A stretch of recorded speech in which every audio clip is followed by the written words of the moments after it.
Olá, queridos alunos, vamos hoje falar sobre porcentagem, encerrar esse nosso assunto.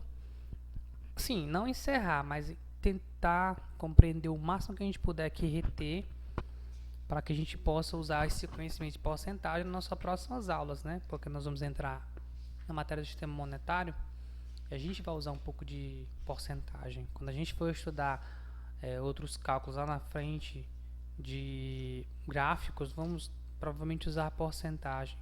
Quando trabalharmos com medida de tempo também. Então, vamos aí terminar com este assunto para que a gente possa entender definitivamente. Usar todos os conceitos que a gente aprendeu para poder tentar resolver essas questões. E no final, pertinho no meio do vídeo, eu respondo aqui algumas questões dos problemas da página 193.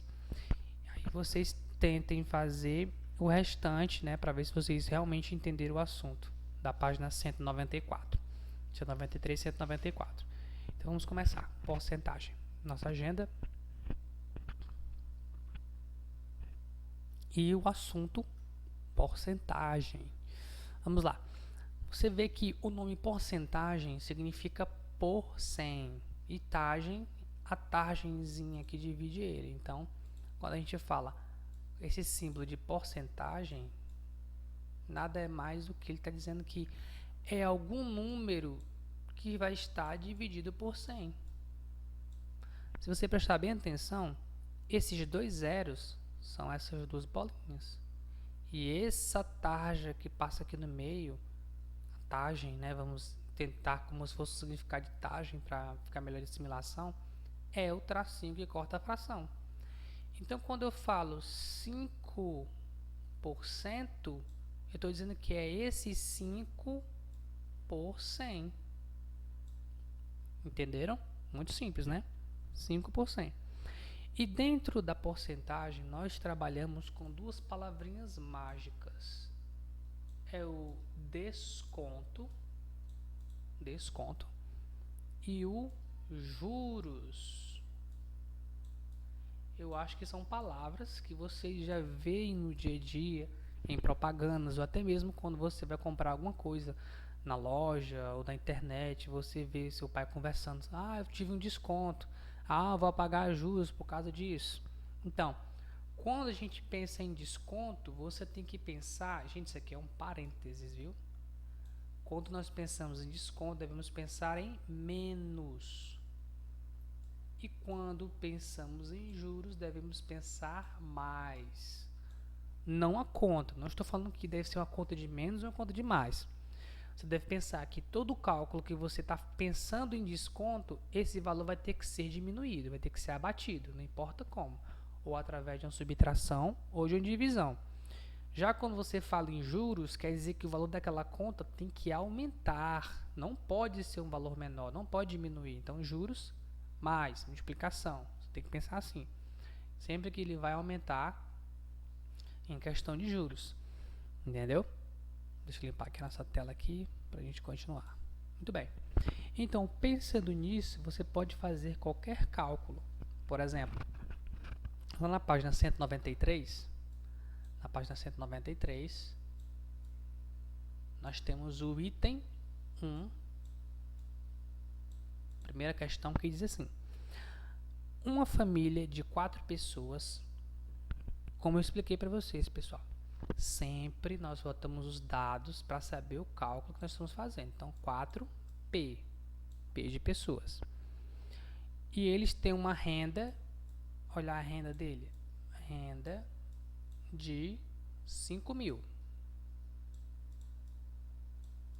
Quando nós estamos calculando valores com reais, com dinheiro, não é necessário colocar os centavos. Esse que vem aqui depois, ó, vírgula 00, não é necessário, a não ser que ele tenha dado algum valor para isso aqui.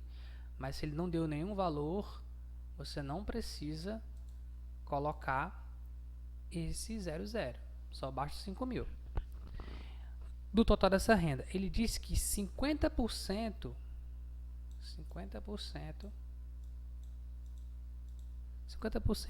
é gasto com contas da casa.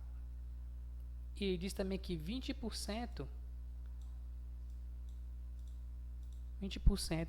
com alimentação. Que valor sobra para as outras despesas? Eu pergunto para vocês, pessoal. Essa conta ele quer saber quanto se gastou, né, no total no mês. Ele gasta 50% em casa, com as contas de casa, mais 20% com alimentação. Não é verdade? Então eu tenho duas dívidas, não é isso? Se eu tenho duas dívidas de 50 e 20, então eu posso juntar essas duas dívidas, não posso? 50% mais 20% dá 70%. Então eu tenho 70%. Então eu tenho que calcular quantos por cento da minha dívida? 70%. Você vai fazer aquele famoso cálculo que a gente já conhece, ó. 70 por 100, não é 70%? 70 por 100. 70 por 100 de 5 mil. 3 zeros. Olha como é fácil. Você nunca vai cortar o zero desse e desse, porque vai dificultar seu cálculo, simplesmente porque aqui sempre vai ser um número maior. Você sempre corta o zero daqui, né? Ó. Cortei zero com esse, zero com esse, zero com esse, zero com esse. Agora sim, como fica fácil? 50 vezes 70. Quanto é 7 vezes 5? 35, né? No caso, como é 35, fica 3.500, mais ou menos, né? Então, dá quanto esse cálculo?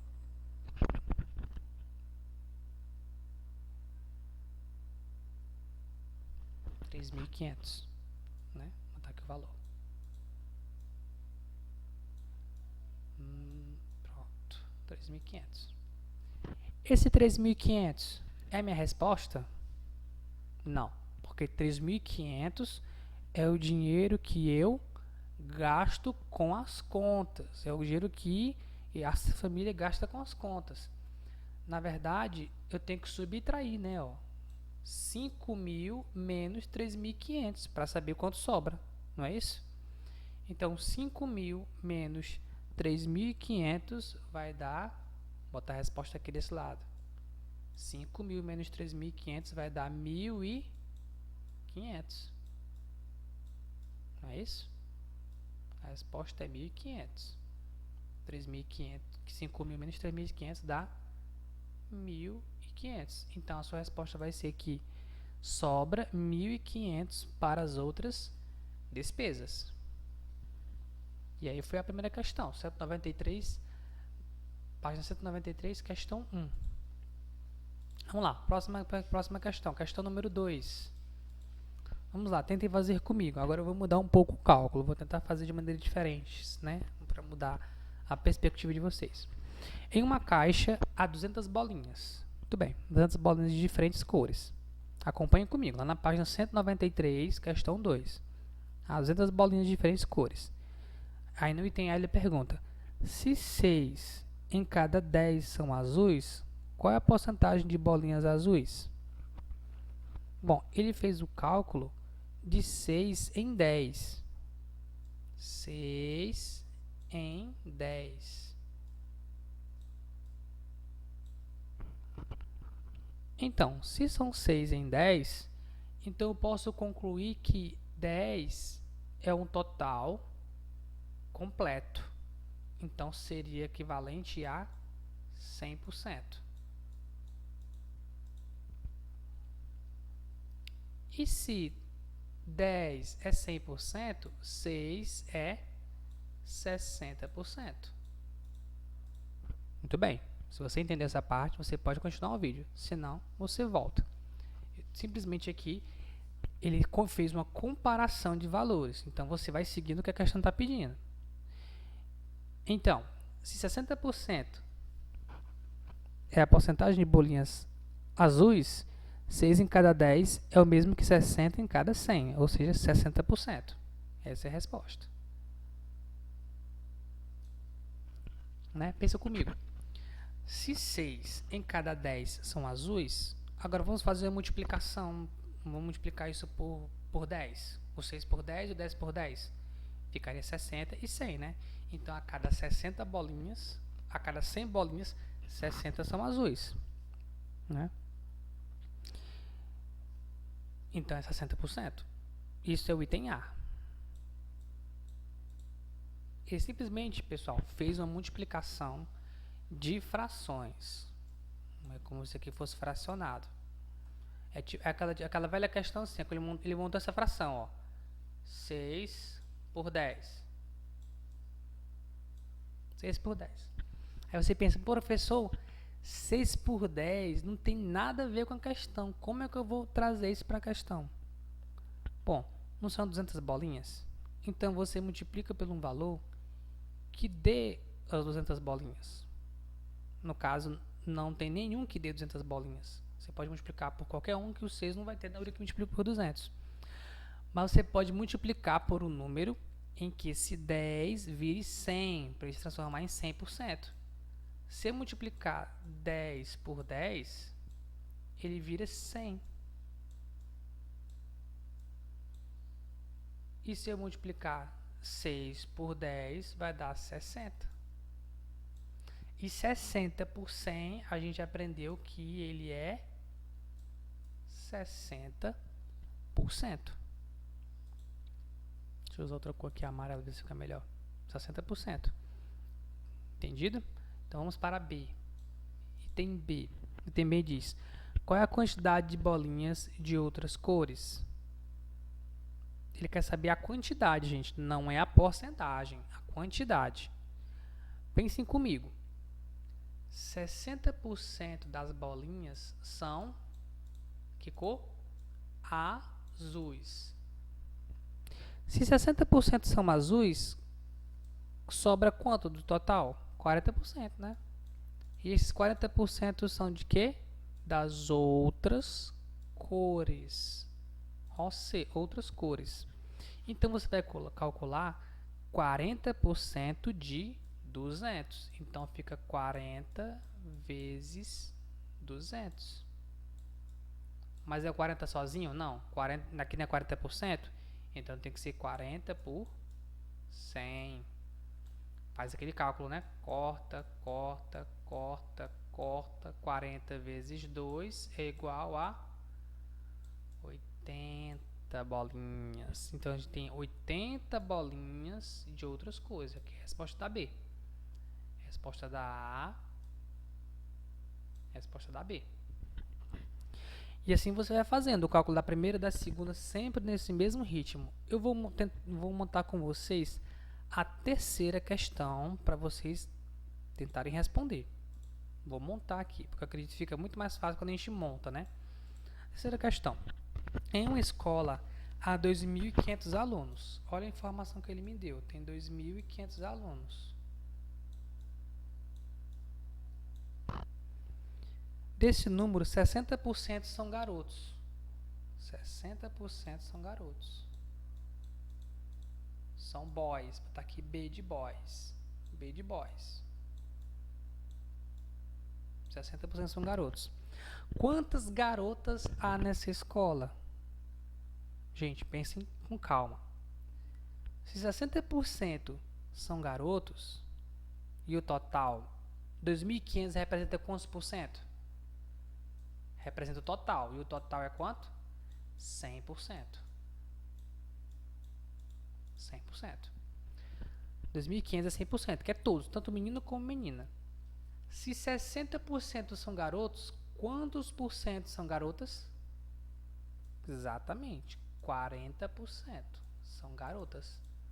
40% são girls. Então, você vai calcular aquela velha forma que a gente redescobre o valor de um número a partir da porcentagem.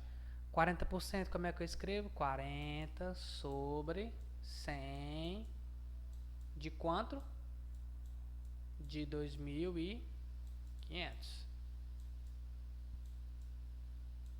Você vai fazer aquele velho cálculo para descobrir o valor da sua resposta. Quando for na aula amanhã, quando for na aula daqui a algumas horas, vocês vão mandar para mim essas respostas aí desse cálculo aí da terceira questão, quanto vocês conseguiram achar de resposta na terceira questão. Agora eu vou apagar tudo. Vocês pausem o vídeo, caso queira anotar o cálculo aí, né? E vou fazer agora, montar a quarta questão para vocês. Quarta questão. Na venda de um patinete por R$ 150, ele vendeu. Presta atenção, gente. Ele vendeu o patinete, ele não comprou. Ele vendeu, então ele teve lucro, né? Ele vendeu um patinete por R$ 150. Não precisa colocar os 2 zeros depois, para 150. Repetindo mais uma vez, a não ser que se tenha centavos. Se fosse R$ 150,25, você colocaria aqueles 2 depois, né? Mas no cálculo não precisa colocar esses 2 zeros. R$ 150. Roberto ganhou uma comissão de 20%, ou seja, gente, ele teve um lucro de 20% em cima do valor. 20% em cima do valor. Quanto ele recebeu de comissão pela venda do patinete? Então, gente, é simples. Você vai calcular quanto é 20% de 150. 20 sobre 100 vezes 150. Tentem fazer aí. Do mesmo modo que você conseguir fazer a quarta, você faz a quinta, faz a sexta, faz a sétima. Lembrando que se ele está pedindo um valor de um desconto ou o valor de um juros, ou ele vai somar com o valor inicial da conta, ou ele vai subtrair. Por exemplo, nessa conta aqui, ele tem R$ 150, mas ele ganhou 20% de comissão. A resposta que você encontrar foi o lucro que ele teve em cima do valor. Então, qual foi o preço inicial do patinete? É o patinete? Acho que é patinete, né? Qual foi o preço inicial desse patinete se ele não tivesse os 20% de lucro? Então, seria 150 menos o lucro dele. Aí daria o valor original. Assim que nós calculamos tanto desconto como juros. Aqui seria, no caso, conhecido como desconto. Para ser juros, eu teria que fazer mais, né? Somar. 150 mais 20%. Então, tente resolver a questão da página 194, quinta, sexta e sétima, né? Aí nesse pouquinho de tempo que a gente tem. E quando a gente iniciar nas próximas páginas da unidade 11, sistema monetário, nós vamos ter um cálculo um pouco mais fácil, mas também que envolve porcentagem e praticamente os mesmos cálculos. Estou fazendo esse vídeo mais para vocês tirarem essa dúvida em relação à porcentagem, né? Quando for na terça-feira, eu vou postar outro vídeo já entrando no assunto de sistema monetário, explicando quantidade de compra, de venda, valor de desconto, valor de juros, para a gente ter uma noção melhor em relação ao uso do dinheiro dentro da porcentagem. É isso aí, pessoal. Tchau, tchau.